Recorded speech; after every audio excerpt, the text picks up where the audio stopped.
பிரான்மலை திருக்கொடுங்குன்றநாதர் கோவில் சித்திரை திருவிழா கொடியேற்றத்துடன் 10 நாள் விழா தொடங்கியது. சிவகங்கை மாவட்டம் சிங்கம்புணரி அருகே பிரான்மலையில் கடையேழு வள்ளல்களில் ஒருவரான பாரி மன்னன் ஆண்ட பகுதியான திருக்கயிலாய பரம்பரை திருவண்ணாமலை ஆதீனம் குன்றக்குடி ஆதீனத்திற்கு உட்பட்ட திருக்கொடுங்குன்றநாதர் கோவில் 3 அடுக்கு நிலையில் உள்ளது. ஆகாயம், மத்தீபம், பாதாளம் என்று 3 நிலைகளில் சிவபெருமான் காட்சியளிக்கிறார். பாதாளத்தில் திருக்கொடுங்குன்றநாதர் குயிலமுத நாயகி அம்மன், மத்தீபத்தில் வடுக பைரவர், ஆகாயத்தில் மங்கைபாகர் தேனம்மை ஆகியோர் காட்சி தருகின்றனர்.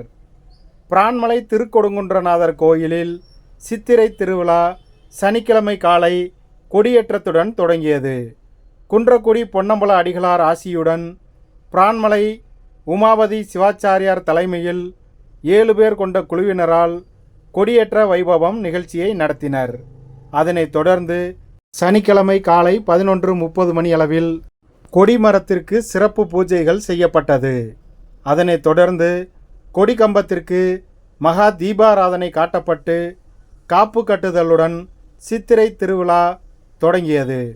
10 நாட்கள் நடைபெறும் இந்த திருவிழாவில் ஒவ்வொரு நாளும் ஒவ்வொரு மண்டகப்படிதாரர்கள் சார்பில் இரவு நேரத்தில் பூதம், யானை, ரிஷபம், நந்தீசர், கிளி, கேடயம் வாகனங்கள், பஞ்சமூர்த்தி சுவாமி ஆகிய வாகனங்களில் சாமி 4 ரத வீதிகளில் உலா வரும் சிறப்பு நிகழ்ச்சிகள் நடைபெற உள்ளது. அதில் முக்கிய நிகழ்வாக 5ஆம் நாள் திருக்கல்யாண வைபவம் விழாவும் 9ஆம் திருவிழாவான திருத்தேரோட்டமும் நடைபெற உள்ளது குறிப்பிடத்தக்கது.